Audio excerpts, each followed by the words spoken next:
नमस्कार सगळ्यांना, जय शिवराय.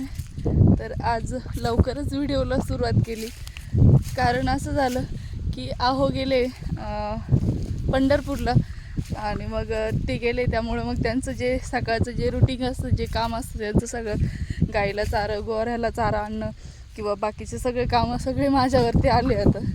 त्याच्यामुळे मी सकाळी लवकरच आले आता आणि चारा घेऊन जायचं आहे.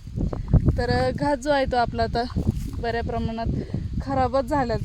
म्हणजे त्याच्यात आता आपण गाईला आणि गोऱ्याला मागच्या वेळेस त्या कोपऱ्यात बांधलेलं होतं, तर एवढा असं घास थोडंसंच बाकी राहिलं आहे. बाकी आता ना सकाळी सकाळी ना दैवर जास्त पडलं होतं, त्याच्यामुळं मग खूप असं ओलं ओलं झालं आहे.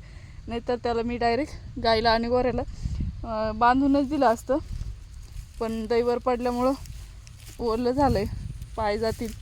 आणि पाऊस पण झाला आहे, त्याच्यामुळं अजून काही ते शेत सुकलं नाही एवढं. त्याच्यामुळं मग नेपेर जे आहे ते वाढलेलं नाही एवढं, पण तरी पण मग आता तेच कट करून नेते मी. थोडंसं त्याच्यामध्ये घास पण मिक्स करते, म्हणजे मग दोन्ही मिळून ओझं तयार होऊन जाईल.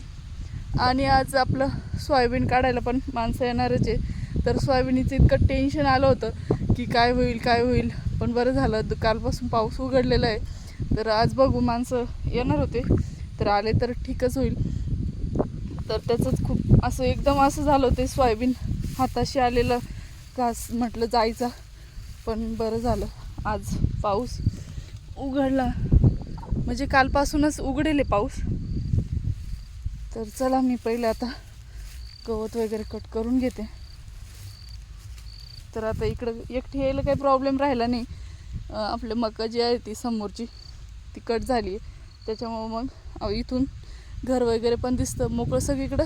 हे बघा, म्हणून मी दाखवते.